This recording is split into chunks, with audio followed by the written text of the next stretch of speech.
Rumi once said, "The one that I love is everywhere." And when I heard that for the first time, it really touched me.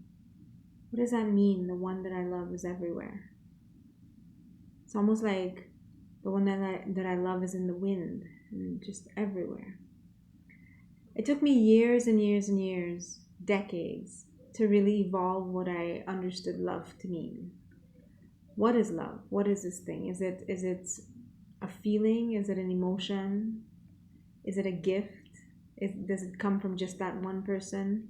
Are we predestined to love a certain person? Do we deserve love? Is love something that we give to others? Is love something we feel, or is love something we do? It was really only after listening to Rumi and other teachers and poets who have experienced a spiritual awakening, who have experienced a shift, who have contacted their higher self, who have sought the answer to what is spirit, what is God, what is life, as well as the answer to what is love. It's only after a lot of time spent in their field of presence, that I grew to understand that love is all that there is.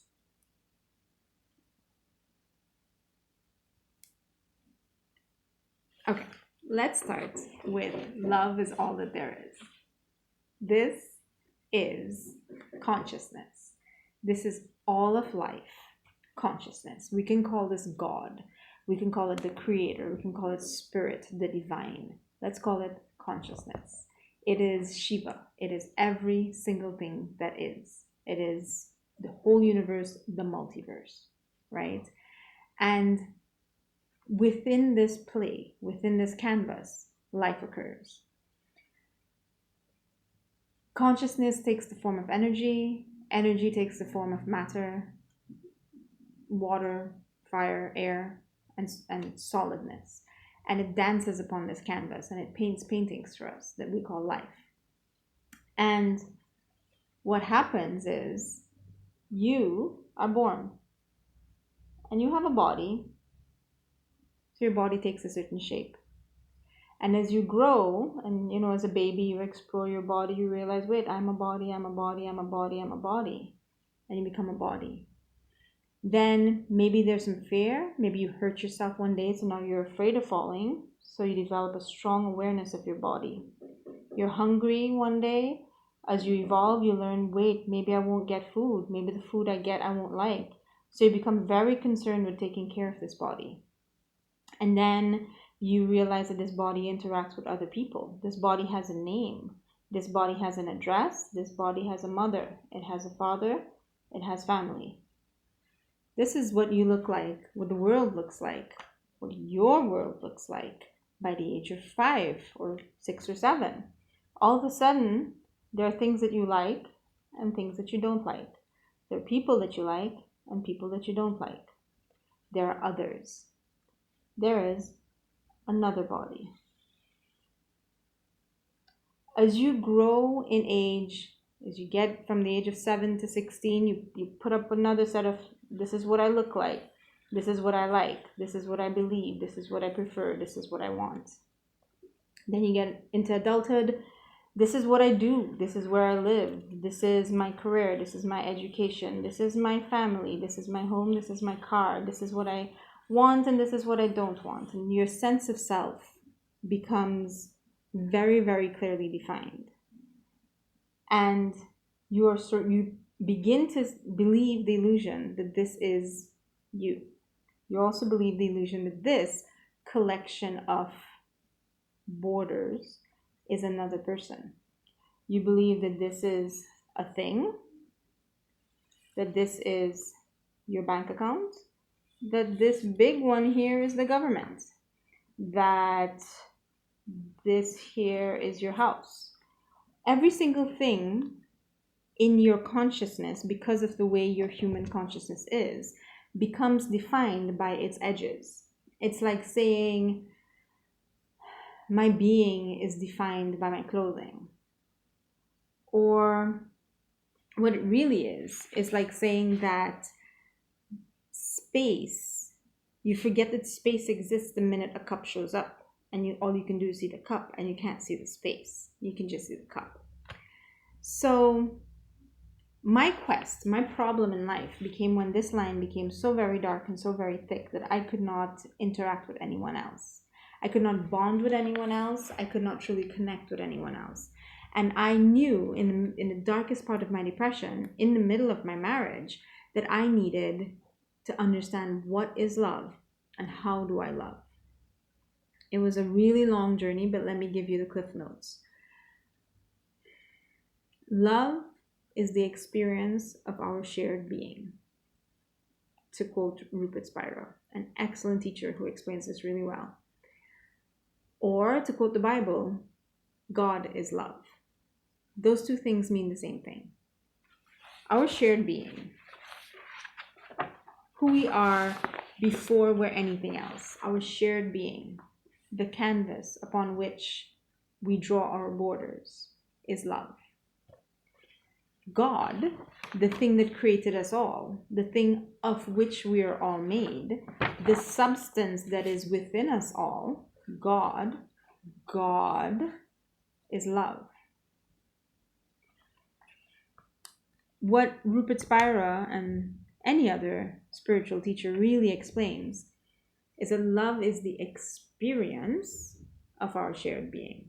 So right now, my being is shared with my neighbor and my friend, my job, my government, an object, a table, whatever there is on this canvas is made of canvas. Whatever is projected on the screen is projected on the screen, right? We're all made of the same substance. So we all have God or this canvas as our being. But right now, my experience is that this is me. This thick, well-defined line is me.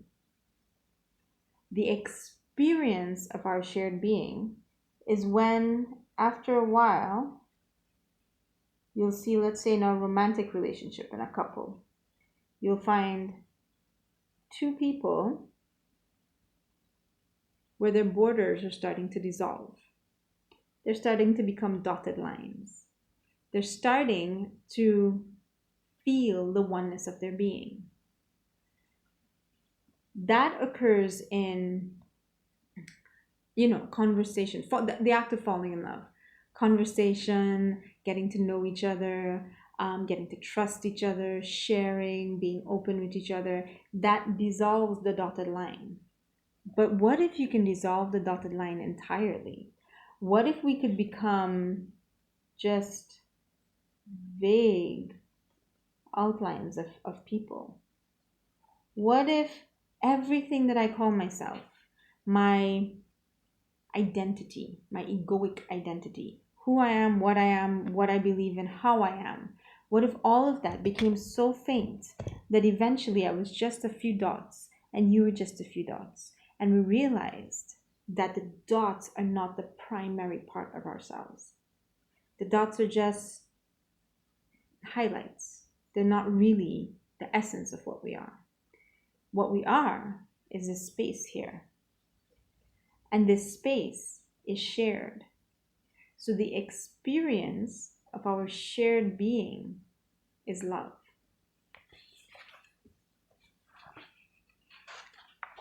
You have to excuse my low budget diagrams here. God is love. Everything that is love. The one that I love is everywhere. Love is everywhere.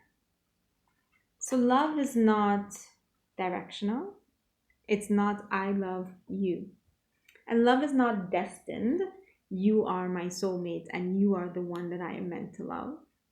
Love is not temporal. I love you now. I began loving you then, and I stopped loving you here. Love is not finite. There's no I love you a little or I love you a lot. Love isn't even a feeling, an emotion. Love isn't the hormones. It isn't the sexual attraction. It isn't even the fondness. Love is the removal of otherness. Love is the dissolution of our borders. There is no separation in love.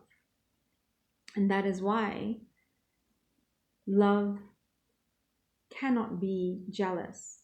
Love cannot be envious. Love cannot keep any records of wrong.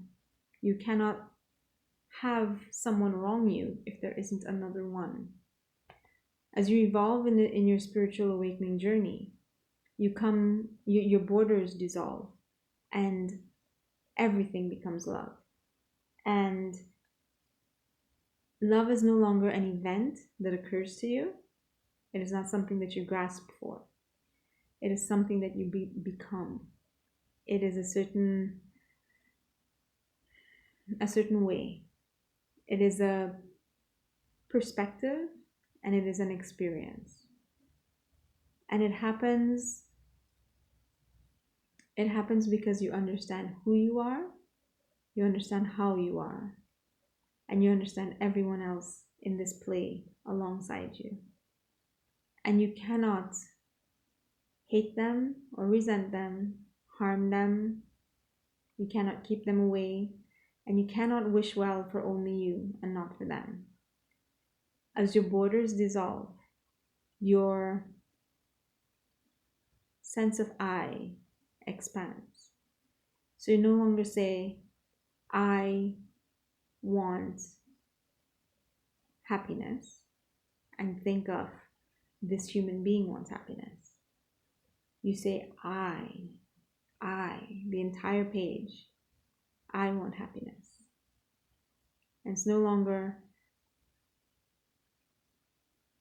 I want peace, or I want to win, or I want to be the best. Your prayers cannot be for yourself alone, your individual separate self, because that is no longer who you perceive yourself to be, and it is no longer what you pray for or the place from which you pray. This is the beauty of the spiritual journey. How can you be alone when you and everyone are one thing? How can you be unloved when love is the nature of your being? How can you feel disconnected when there is no border and all there is connection?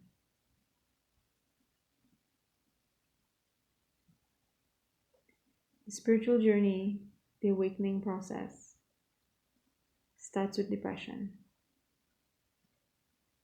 And it leads you to feeling alone. But just hold on. Pray to your spirit. Surrender. And wait for the metamorphosis to occur. Because at the end of the journey, all there is love. The one that you love will be everywhere. But you must go through that metamorphosis. When a caterpillar becomes a butterfly, two very different creatures who experience life in two very different ways. The caterpillar must go through the cocooning phase. In that cocoon, the caterpillar is broken down. Its body is broken down. Here's something that blew my mind when I did entomology.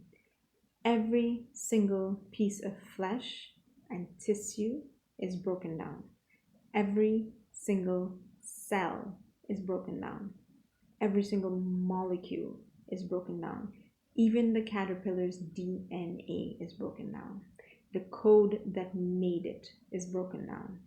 And when it is nothing more than energy, it reforms, rebuilds itself up with a new code, a new DNA, rebuilds new tissue and new organs and a new body, and emerges as a butterfly.